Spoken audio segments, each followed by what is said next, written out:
சொத்தை பல் இருந்தா இல்ல ஃப்ராக்சர் டீத் இருந்தா இல்லாத டீத்ல ஏதாவது கிராக்ஸ் இருந்தா தெரியாம ஒரு வலி இருந்துட்டு இருக்கும். அப்போ அவங்க ரொம்ப ரிலீஃபா ஃபீல் பண்ணுவாங்க. அது எங்களுக்கே ரொம்ப ஹாப்பியா இருக்கும் பேஷண்டோட ரெஸ்பான்ஸ். பல்லு வந்து நிறைய நாளைக்கு நல்ல மென்னு சாப்பிட்ற மாதிரி இருக்கும். ரூட் கெனால் பண்ண டீத் எப்பவுமே ஒரு சாஃப்டன் ஆயிரும், அது கரைஞ்சிட்டே தான் வரும். அதனால நீங்க கிரவுன் போடலை அப்படின்னா அந்த டூத் வந்து ஃப்ராக்சர் ஆயிரும்.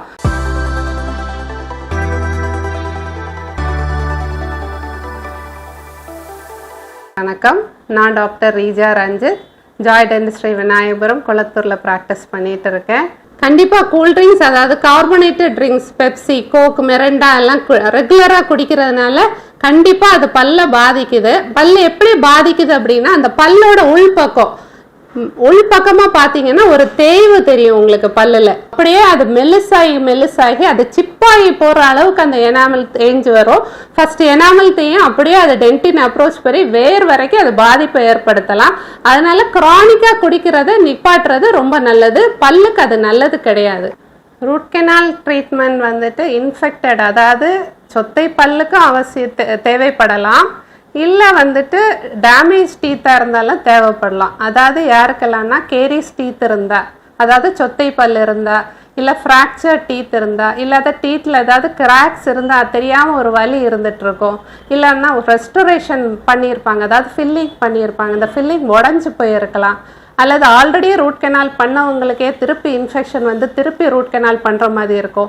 இல்லை பிரிட்ஜ் ஏதாவது ட்ரீட்மெண்ட் பண்ணுறப்ப நாங்கள் பல்லு ஷேப் பண்ணுறப்ப அந்த பல்லு வேறு நெருங்கி போனால் அந்த மாதிரி கேசஸ்லேயும் ரூட் கெனால் தேவைப்படலாம்.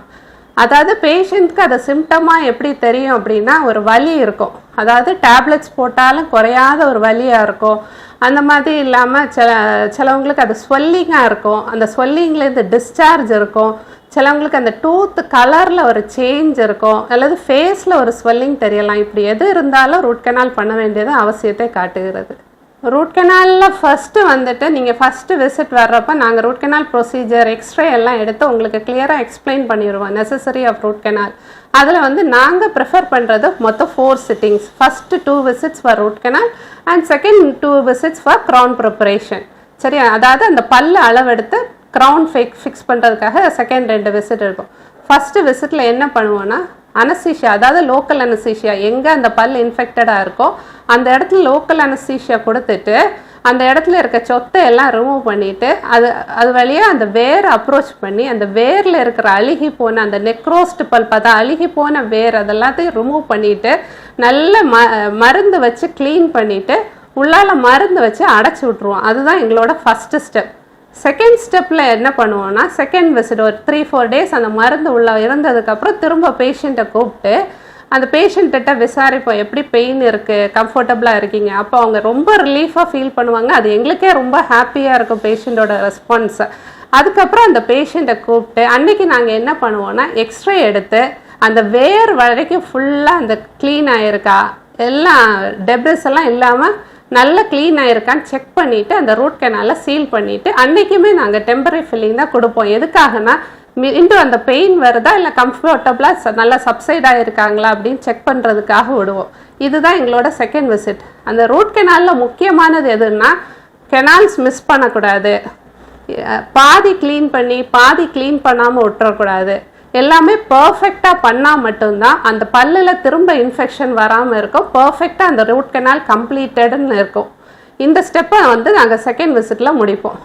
தேர்ட் விசிட்டில் என்ன பண்ணுவோம் அப்படின்னா, இப்போ அந்த ரூட் கெனால் பண்ண பல்லு வந்து என்ன ஆயிரும், ஈஸியாக உடையும். ஏன்னா அதில் ரத்த ஓட்டம் கிடையாது. இதனால என்னன்னா, அந்த பல்லை வந்து சின்னதாக தேய்ச்சி அதுக்கு மேலே கேப் மாதிரி கொடுப்போம்.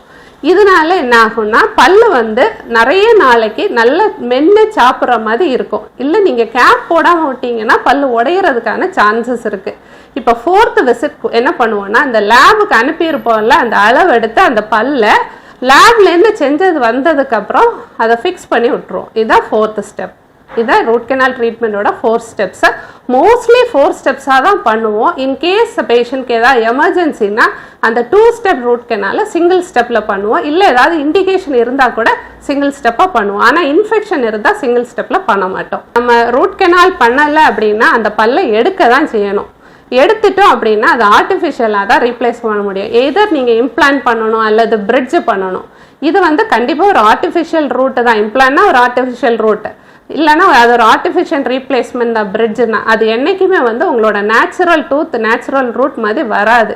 அதனால பெட்டர் வந்து நேச்சுரல் டூத்தை ப்ரிசர்வ் பண்ணுறது தான் பெஸ்ட்டு.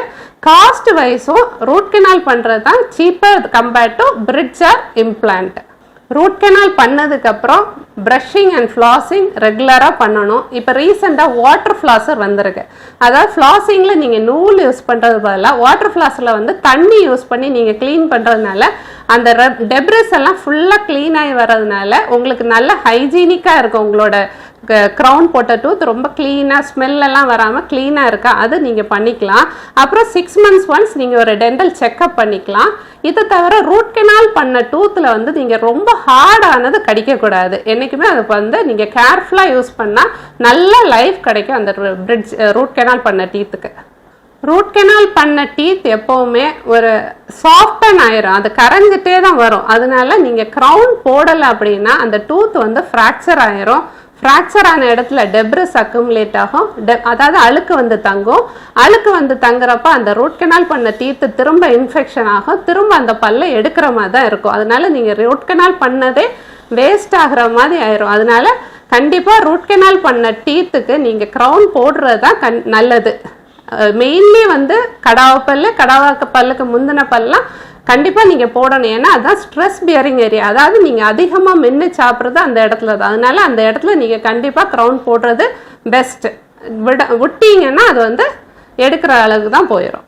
ரொம்ப ஹார்டான, அதாவது எலும்பு, பச்சை கொய்யா, வேர்க்கடலை, அதாவது பீனட் கேண்டி, கடலை மிட்டாய், அதெல்லாம் சாப்பிட்றப்ப மட்டும் அந்த ரூட் கெனால் பண்ண பல்ல கடிக்காமல் மற்ற பல்லெல்லாம் க்ரஷ் பண்ணிவிட்டு அதுக்கப்புறம் கிரைண்ட் பண்ணிக்கலாம் அந்த பல்லு வச்சு.